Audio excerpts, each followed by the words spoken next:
What's up, guys? It's Ben with 2020 election predictions, and today I'm going to do 5 live simulations of the 2020 presidential race.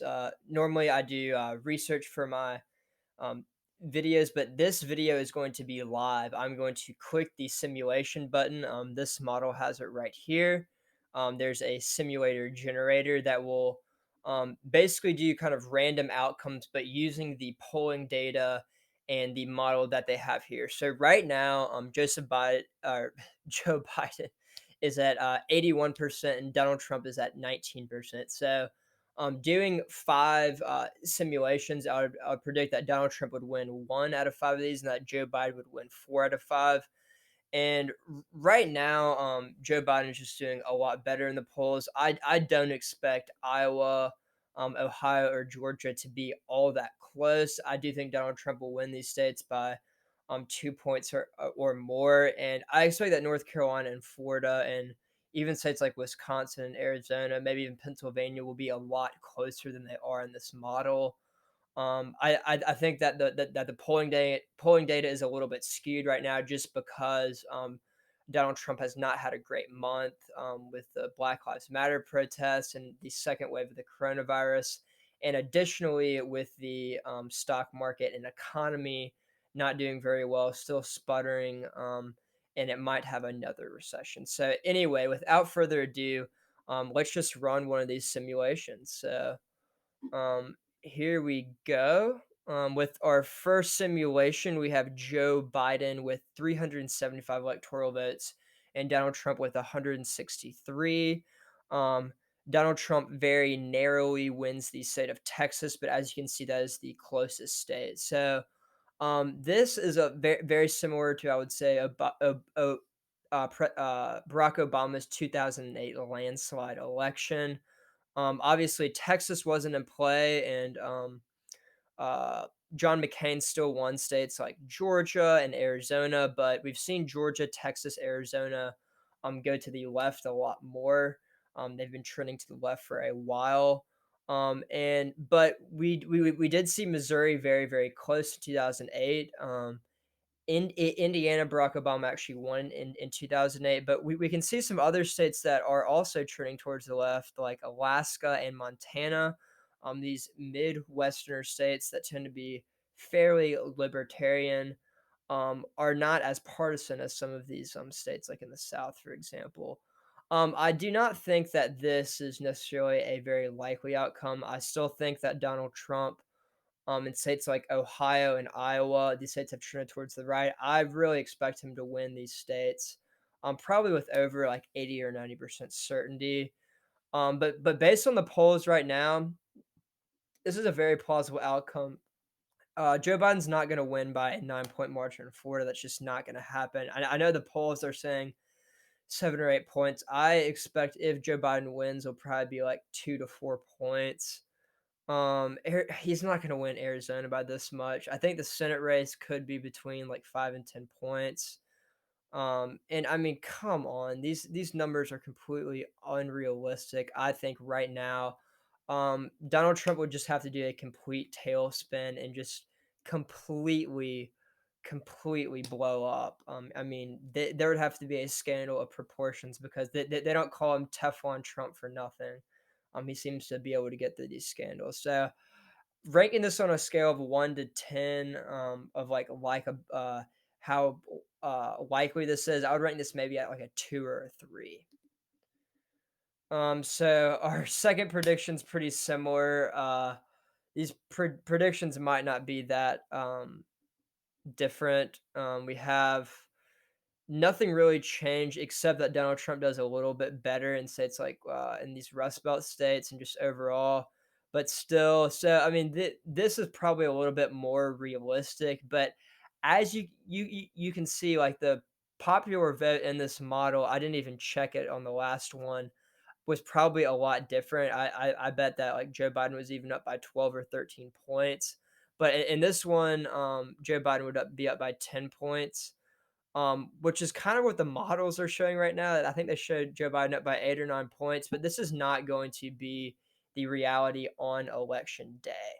And I think this model end is not pricing in the fact that Donald Trump is very strong politically, in overcoming scandals. Like nationwide, he isn't popular, but his favorability ratings now are actually higher than they were in 2016.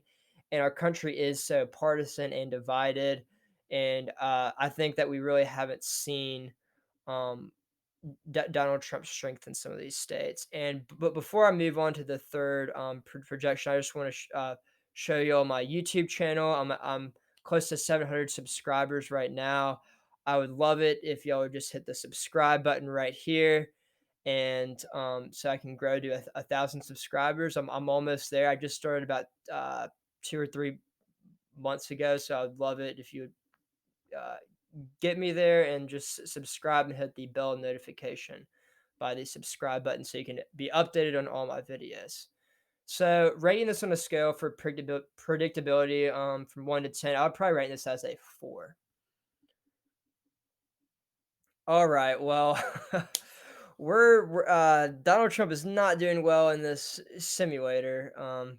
Maybe I should have pre-screened this instead of doing it live. Maybe I opened up like 4 or 5 different tabs and did some trial and error, because I, in this day and age, I do not think it's possible that any candidate can get above 400 electoral votes. I mean, this is a landslide that like Nixon had in 1972 for his reelection, that Ronald Reagan had in 1984 for his reelection. Ronald Reagan won every state except Minnesota, and I mean Nixon, just like the map was entirely red. Um, Barack Obama came close to this in 2008. And I mean, states like Arizona, Texas, Florida, Georgia, North Carolina, Nevada, a lot of these states have trended blue since the 2008 election. So it is possible that Joe Biden wins Arizona and Georgia. I don't think Texas as much, but I think a 14% um, popular vote victory is a little bit unrealistic. There have been, I think, 2 polls out of everything that has showed that Joe Biden maybe could get this, but that CNN poll, it was criticized by Republicans and Democrats alike for not being a very accurate poll. I think they oversampled Democrats a lot. They only sampled 25% of Republicans. And although Donald Trump's approval rating on 538 is hanging around 41%, as we saw in 2016, voters who normally don't even approve of their candidate will still come out and vote for him when presented against their opponent. So I would rank this as a 2 out of 10 out of like how likely this is. Okay, hey, we're getting a little bit better for Donald Trump. Hopefully, on the last one, we'll see one where Donald Trump can win. I swear this simulation isn't biased. It's just if I flip a coin 5 times, it's not always going to. It's possible for it to do like tails every time. Not to say that this is like flipping a coin. In fact, I think on this model they say the chance of Donald Trump winning is the odds of an MLB striking out. So I'm not a huge baseball fan, but if y'all like baseball, then you can interpret. So in this model, Donald Trump wins kind of the 6 swing states that they're supposed to be. He very narrowly wins in North Carolina, but Donald Trump hangs on to Georgia, Ohio, Iowa, and Texas. And Joe Biden very, very narrowly wins Arizona. So this is the closest state in this model. And this is looking a lot like Donald Trump actually wins New Hampshire. Isn't that interesting? So there's a little bit of give and take here. I think it's unrealistic that Donald Trump would win New Hampshire and lose the state of North Carolina, but anything is possible. And I don't think this model necessarily prices in the fact that like a lot of these states are linked together. So, but this is pretty interesting. This is looking a lot like the 2012 election when Barack Obama won by a similar margin against Mitt Romney. I think Mitt Romney won about 206 electoral votes and Barack Obama won 332. So I think this is fairly possible. I don't think just the small thing with New Hampshire and North Carolina being on different sides of the election is necessarily very possible. But given that, I think that the electoral vote allocation is fairly possible, and I would rank this maybe a 5 or 6 out of 10 out of a likely outcome. All right, here we go. So this is one where it's actually very close. Florida is the tipping point state. So in this scenario, Biden wins the popular vote by 5 points. And Florida is the tipping point state, meaning that if Trump would win Florida in this outcome, then he would win the election. And this actually looks pretty realistic to me. So I think that Trump can definitely win North Carolina. It could be very, very close. And he could win Wisconsin, and it could be very, very close. And I think he would probably win Iowa by a bigger margin, maybe similar to like a 6 point margin, like in Ohio. But I think this is very, very possible. Look, I mean, I've talked about this before. Michigan, I think, is a more heavily Democratic favoring state. So I might say this outcome: Arizona, Trump wins very, very narrowly. So the state that determines this election is the state of Florida. And if Trump were to win Florida, it was 29 electoral votes. He would get 270. So I would rank this probably around like an 8 or 9 out of probability because Joe Biden has been polling very, very well in Florida. I'm actually going to take a screenshot of it just because I like this outcome so much. So isn't that interesting? Just for the sake of doing more simulations, I want to do simulations until Donald Trump gets a victory here, just to look at what that might will look like. Okay, so this is pretty interesting. So this is assuming that Donald Trump wins all the states he did in 2016 except for Michigan, which I think is a pretty likely outcome.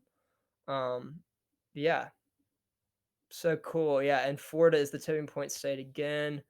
What's different about this scenario and the fifth scenario that I did is that he wins Pennsylvania and Florida. So I think this is pretty interesting. So thank you all for watching. As you can see, this is a pretty cool tool. I'll put the link in the description so y'all can play around with this model too. I hope y'all like this live video, even though I didn't do a lot of research for it, and be on the lookout for new videos in the future. Thank y'all.